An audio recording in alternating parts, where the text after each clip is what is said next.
Welcome everyone to Weston Pool today. I'm just going to do my November vlog, so you join me today. It's very wet, but we're going to catch a few fish on a feeder.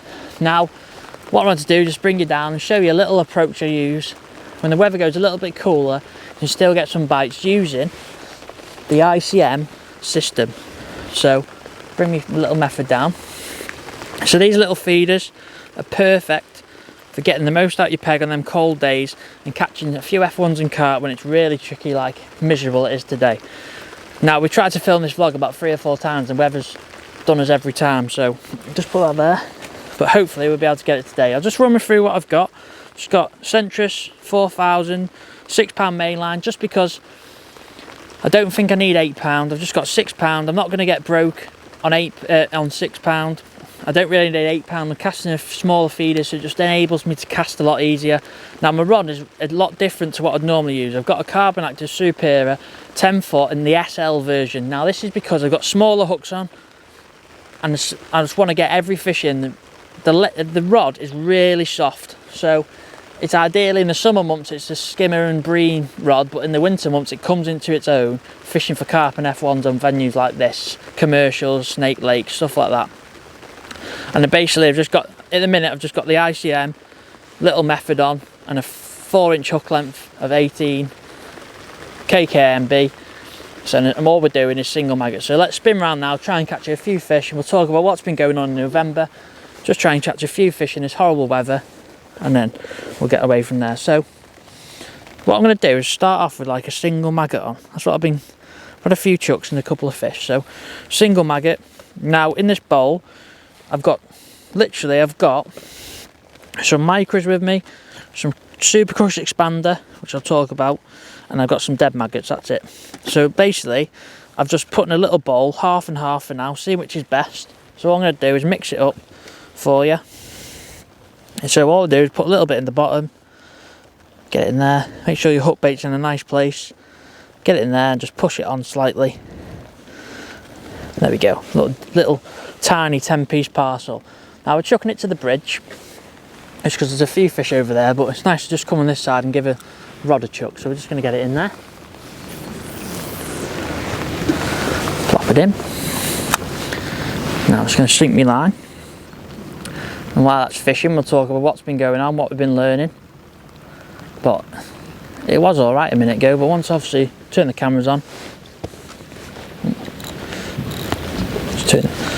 take that clutch off a little bit. Obviously once we've turned the cameras on, of course, the weathers take a turn for the worse. But November's sort of like 2 halves. Early on in November I did a few Silverfish matches, and then later on in this November I've done a lot of like carp and F1 matches and sort of fishing, and I haven't really done many Silverfish matches in that half. So we'll talk about the first half, what I learned in my Silverfish matches, what I've been up to. Hopefully we'll get a few bites on this. If we don't, well, oh well, but I think we should get a couple of fish on it. We had a couple of bites on it early, and there's a lot of fish around that bridge area, so we're not feeding much bait. That's the ideal thing about that ICM system. So I'll just speak about what I'm trying to achieve with it. So with them, if I've got the method on there, because it's like 4 foot where I'm chucking it, 3.5, 4 foot, maybe 4.5 foot if you chuck it to the left slightly, if you go a bit of row one. But I don't think it matters with the little method. The bait isn't really going to come off that quick. It's not going to all puff off your feeder. But when you're fishing, say 5, 6, 7 foot, even 8 foot, it distance as well. So the feeder's going to be travelling a lot faster when it hits the water. I think you can't beat the new little distance feeders on them. Basically, because they've got the raised sides, it protects your bait. So when it goes in, it protects your bait, and it can last and get to the bottom, and you make sure you're fishing longer. Now, when there's a lot of fish in the peg, I feel like fishing with a little pellet feeder, just because there's only one way for the fish to get at it. With that, same as with the method, the fish can get 360 around it, but with that, probably only get not even 90 degrees, less than that, so they can only get, say, that end of it. So when the fishing's good and you want to try and pin the fish to the bottom, if you're getting a lot of signs and indications on a method, try a little pellet feeder, but also that's going to get your bait to the bottom as well. So these two are ideal with a bit deeper situations. I've just got them on the side tray because I feel like if I need to, I can just switch them around. That's the beauty of the little system, but don't think they'll be coming into play today. But I just wanted to speak about what goes on with them, why I've got them with me and what situations I'd use them in. But we're just using a little method today. We've got a little bit of ground bait, get them out there actually, a little bit of ground bait, and we're just being nice and patient trying to catch a few fish. But got a bit wayward there. But basically I've been talking about, been going on silverfish matches, and we've been fishing for a lot of silvers, a lot of sort of like, I've been on a few of the Gary Rogers ones that he won, I've been on a few of the Angling Trust ones, and I just feel like I learned a lot about it, but I got a lot of things wrong as well, which made me learn in the process. So first of all, I think I went to Burton Farm. That was really difficult fishing, but it's a shame because I think the lake had potential, but just because the weather affected it, I think the weather really affected the fishing. The fish just shut off on the day and it was really difficult. I only actually had 2 skimmers on a feeder that day out of the blue, so I didn't really learn much about that one. I just think it's one of them days that happens a lot in November sort of thing. You can't really catch some. But then I went to Riddings, and a lot of people told me, and I've seen pictures of it since, there's a lot of big skimmers in there. Now, people said I drew peg 34, which is the end peg on the left hand side. People said they caught some skimmers there in the week and the day before, so I thought, right, well, how I like to fish with bigger skimmers is feed a bit more bait, feed a bed of bait, let them come over, graze, and then you can catch them that way. But it was the complete opposite. It was a lot smaller skimmers fed in the day, none of the really big ones fed, and I just put a little bit too much bait in to start with. Put 3 pots of ground bait in, and I put half a pot of ground bait and micros mixed up on my pellet line, and it just took a while and a very long time for it to get going. Once I got going, it was really good fishing, but I just think the ones that did like 10 to 20 micro pellets in and caught fish for a fish each time, or the ones that put 1 ball of ground bait in, they're the ones that done really well and managed to get through on the day and catch a nice weight. But it's one of the things you learn about fishing. I've not really been that new venue before, or that venue before. It's a new venue for me, so it was interesting fishing. It was good, I enjoyed it, but I did a few things wrong, and I'm going back in January, so hopefully I can put them right. But that was the Riddings. Just the size of fish, feeding for different sizes of fish. And then I went to Larford the week after, and then it was a complete sort of like opposite. We were fishing for bigger skimmers. I drew on the Specie Lake, so I drew halfway up the Specie Lake, and I was fishing for bigger skimmers. So what I wanted to do there, I've heard a few people have been catching a lot of fish short when they catch the big weights. They're catching 2 to 3 pound skimmers short. So what I wanted to do, I wanted to feed a volume of bait there, a short line, because if I'm going to catch there, I'm going to catch a big weight, and I need to get the bait in quickly. Not quickly, I need a big bed of bait, sorry. So I wanted to get the big bed of bait there, so I put 8 balls of ground bait in there. And then with my long line, I just felt I needed to tick over with that and catch what I could on it. So I just put 3 balls with some pinkies and casters and a bit of worm in it. I didn't put any worm short, just put some, I think I put pinkies and casters in short, not many though, just a few. And just literally ticked over, trying to catch a few fish. Now I started on a feeder, had a few fish on that, complete waste of time really. Dropped on the pole. Now I dropped on the pole and I had a lot of, like, say, smaller roach, smaller skimmers. They were really nice fishing, probably had 10 to 12 pound of them. And then I think 2.5 hours into the match, the lake's changed. Then bigger fish have started to feed. They've started to come in, they've started to eat. The lad next to me, young Connor, he's caught 5 and 5 chucks, and I thought, hang on a minute, I need to change some in here. But the fella next to him made me make my decision. He loose fed long, and he was catching a few bigger skimmers, but the way his bait went in, it was no way it was casters. So he was actually feeding soft 4 mil fishery pellets. So what I thought is, right, I need to get some pellets in, I need to get a bit more worm in, and I'm going to put some casts in as well. So what I did was spun round, picked up my worms, chopped them a lot finer, just made sure they were all really fine. Then I got the same amount of pellets and casters as the worms, so just 2 handfuls of them, or 1 handful of each of them to go with my worms, mixed it round, and all I did was put enough ground bait in to bind the ball. So I was feeding like a golf ball size, plopped that in, gone over the top, caught 2 big skimmers straight away, and the fish got smaller, so I just kept topping up throughout the day. And in the end, we've caught really well. We've had 61 pound, which actually didn't win the penny. So one thing there was, I didn't catch many short, I caught 2 or 3 short, but I think I should have been a bit more patient with the shorter line. But then I did hook a couple of carp there, Now anyone that knows Spessy Lake, they are big fish. They can up to 20, 30 pound in that lake. So it's one of them things. I think it taught me if I ever need to be aggressive, have the confidence to do it and be positive, because if they come, the big fish, you can catch a lot of them quickly. But they're my silverfish matches. I feel like made a few mistakes on them, but I felt like I learned a lot as well, and it's nice going different venues and testing yourselves against anglers you've never really known or seen before, and seeing what you can learn off them as well and how you go about your fishing. So that was sort of nice fishing. And then like the second half of this thingy, I just realised I didn't cast it in again. The second half I went to a few commercials, so I think I went to Stamford Way for one of my live matches for members. That was really nice fishing. Ooh, that was really nice fishing, just catching a long pole with maggots and pellets. And then we ended up going to Monk Hall. Now if you've been following on social media, you've seen we're fishing Monk Hall a little bit more, and obviously we've been talking about it. We have the Pairs League, so I drew on Swallow. And one thing I've learned about Swallow recently, I've been in it twice now, and I feel like every peg's different. I feel like there's a lot of pegs where you have to do a different style way of fishing.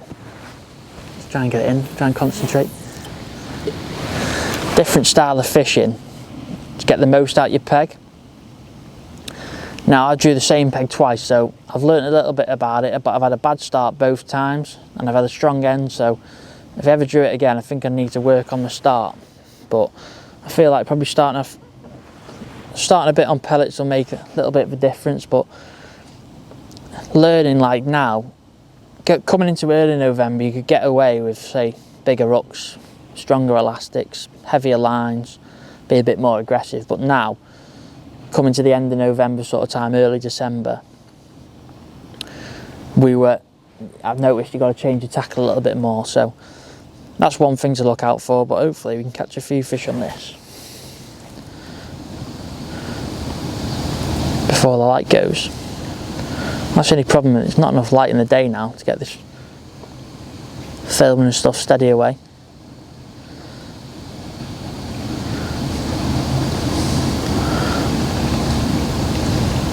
And the reason why I've just thought I needed to work on my little ICM system and fish with it a little bit more, because I haven't really fished with it. Now the reason is behind it, I fished the Winter League match at Monk Hall, and if you haven't seen my little vlog about it, check it out. But I just felt like I didn't understand which feeder to put on at which time, because I don't do a lot of this fishing and you only get certain times of the year, winter style. I just wanted to come today, chuck a little feeder, see what we can do, see if we can learn about what feeders to pick up at certain times, when to feed it. Now it's different in Monk Hall on that style, because you can't use ground bait at all, so you're going to be using with pellets. So that's where I'm going to be looking to use, like I had a play of it on Saturday, it's feeding with 1mm pro feed pellets, so 1mm tiny pellets, or and mixing it with 2mm, because the 1mm is basically near enough a ground bait, it's tiny, so it binds it really well in the feeders. You know when your feeder goes in. For me, it's the confidence of knowing your feed's on the bottom, fishing properly. I think that's the thing. Oh, there's a little liner then. But I think that's the biggest thing for me. I always think, is my bait on the bottom properly? The last thing you want is to chuck it out 3 or 4 or 5 minutes, even longer, and hey, oh, got one now. There we go. That didn't take long. Yeah, that's saying that the last thing I want is in the winter, because you're leaving it out a bit longer than summer. Summer's like 90 seconds, 3 minutes maximum really. You're trying to build your peg dead quickly, but in winter I feel like the feeder can spook them a lot, so you don't want to be chucking it constantly. So I think confidence is massive. But like you say, see that rod there now, so soft. I've got a tiny hook on. I'm going to put the back wind off just in case he runs. Nice F1. So the ideal thinking behind that is you've got your feeder there, but we've hardly got any bait, so look at that, lovely F1. That's actually one of the old ones as well, massive thing, beautiful. And let's see that right in the bottom lip there, so that is perfectly hooked. So that's what we wanted to achieve really. Chucked it just on that little shallow bit by that bridge, and we've caught one. Let's see how clear it is. You can see that fish going down now. So again, we're just going to repeat that same thing. Get the single maggot on there. Now because I'm like, I don't feel like we're not going in and getting loads and loads of signs. Just feel like the method's probably right at the minute. It's probably going to sit on the bottom like that, and maggot's going to be right on top where we want it. Perfect, really. And we're just going to load him up. Like I said, the biggest thing is confidence, knowing that your bait's on the bottom. In a nice little pile, nice 10-piece sort of size, that. Next to nothing. Soft rod, bit lighter lines. Just trim it all down. And we're aiming for the golden tench. That's what we're going for. There's a tench and a golden tench across there. That's what we're aiming for. If you ever come, sit on this peg 4.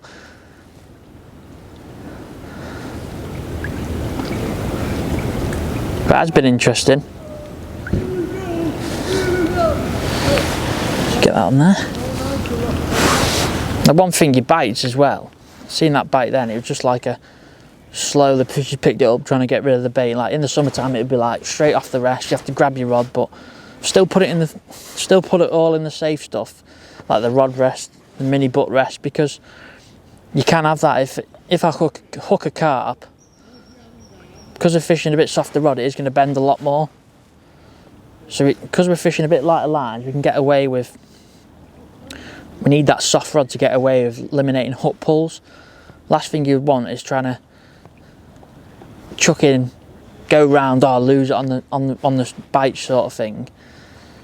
We just want it to sit there nicely, just trickle around. If that fish rips it off now, we've got a lot of rod that's going to be nice and soft. It'll cushion it before I can pick up and maybe flip the back wind off or the clutch starts to go. So that's the reason behind that. One thing as well, that you've got this little tub. We can add a few more micros if you think the fish want micro pellets. We can add a few more. We can just add ground bait if we need to.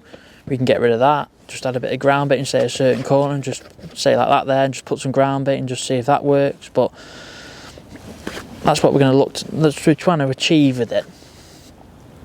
And don't get me wrong, some days, this is the reason why I wanted, the other day I actually physically couldn't fish with my pole because the wind was so bad. You get storms in the winter, we get times where it's really tricky to get fishing done in the way you want it to do because of the weather. Like when we started this, it's raining now. It's not really raining now. Oh, that's a bite then. Come on. Yes. So it's raining. The weather changes. It's getting good now. So what I like to do is just try and keep your rod nice and low like that, and just wind dead slow. Obviously, I've got the back wind off in case he really does go, but there's a lot of like smaller F1s in here, and they're perfect for catching them like this. Just wind him in. Saying like the weather conditions last week on Buzzard on Monk Hall. Whoop. See that there? It's just jagged away. Now I've got a small lock on. I'm probably going to curse myself and he's going to fall off now, but they're a bit erratic, these little things. They won't pull your rod in, but when they get under the rod, they don't want to come in. Because the water's clear, they can see you. Now that soft rod just gets all them lunges in. Look at that. Beautiful. See, just nice. You get a few hours fishing in winter. Like, you don't have to bag up constantly. Just catching a few of them is really nice. Look at the size of that. They got massive tails on these little fish as well. Big things as well. They got big mouths in them. Look, massive mouths in them. Ready for some casters in the summer they are, but getting off track. I just get this back in and I'll start speaking about what I was speaking about. But do is trap my rod under my bum there, so it's nice and secure. Try and find a nice big red maggot, like that. Let's come off. Right, one thing I want to try and do as well is try and get the maggot really around the hook there. So you got a lot of hook point exposed there. So it just leads to trying to hopefully a better hook hole. That's all we're trying to achieve. So drop him in, pile it on. See that nice little compact dinner plate, just give it a little firm press. Try and chuck him, hit the golden tench again. we go. There is actually a tree overhanging there, and I'm not going to lie, I haven't been in it before I started filming, so I'm always a bit wary of doing it, but just sink your line, you don't have to do anything drastic, just pull it under the water. You can see it on the top there. And if fish takes it, you can sort of feel it taking it.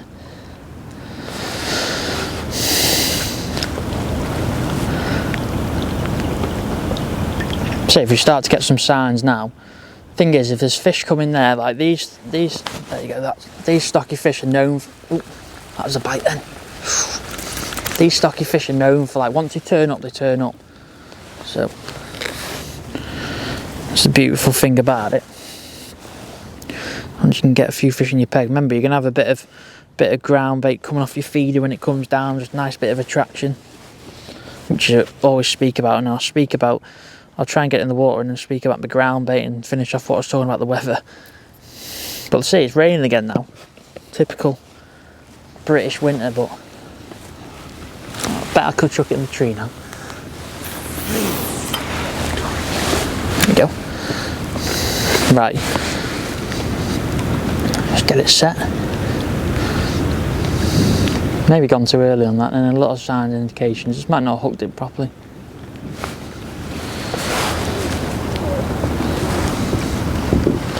That's way too tight. Slacking it off a bit.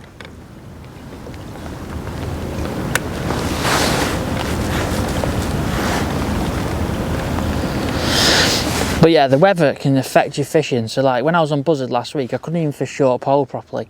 The wave was widening it up, it's just out of control.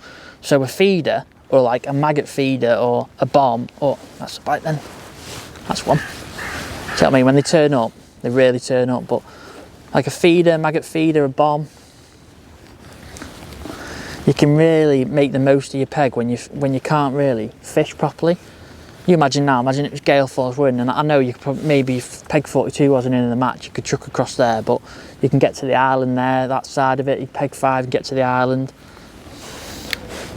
But see that rod just bending, beautiful. These fish taking a lunge. Oh, what's in that one? Nice one. Bit bigger size that one. Not like a little ghosty one. Here it is. Little ghosty on him. Like, see there, bottom lip, perfect. That's what we're looking to achieve. So I have one more chuck and then I'm gonna call it a day, because I think we're gonna get either absolutely drenched or we're gonna lose the light, and then that is the worst thing ever because you can't see what I'm doing. But like I say, the weather, that weather, I'm trying to finish it off, just keep catching fish, but it's a massive thing in the winter. Some days it's still, some days it's windy, and just making the most of your fishing because of the weather and just learning a few things. I'm like learning now, right, if ever coming in it's windy, this is probably a really good way to fish with a bit of crusty expander. Oh, caught the tree there. That was not good. A little bit of crusty expander. Just nice and attractive to them little fish. Just draw, it's not really much feed content, which is really good in the winter time. That's one thing. I know match method is probably my favourite ground bait in the summertime, but it might be a little bit too much feed content.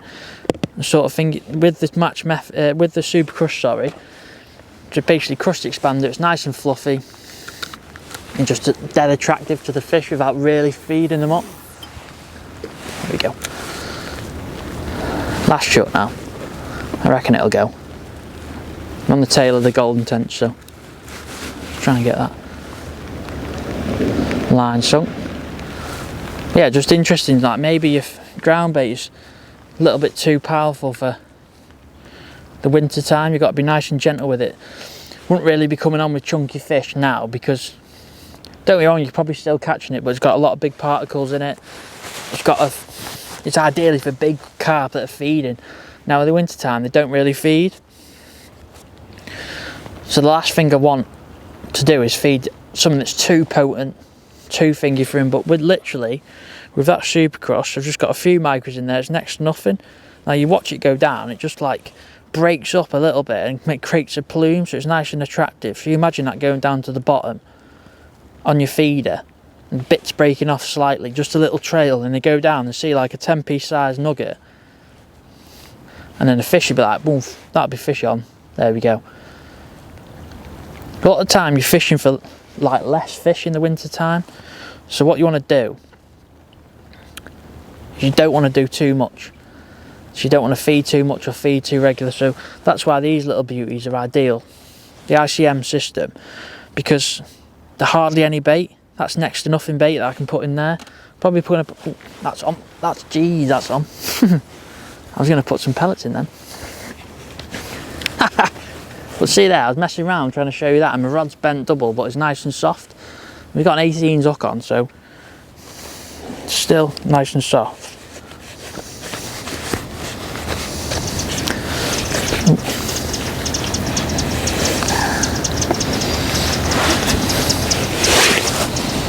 Try and whack yan. So we're going to finish on him now. Nice little stocky on the old feeder, but like I say, get out if you can. Try the little ICM system, bit of ground bait, some maggots for hook bait, and you can catch loads of fish in a short winter session like we have today. So hope you enjoy this video, and I'll see you on the next one. Guys, if you like what you see, don't forget to hit the like and subscribe and turn on the notifications bell so you don't miss any future videos. If you're looking for something a bit more, visit mattydoesfishing.co.uk and you can see live matches, in-depth methods, pegs resisted and much more on there.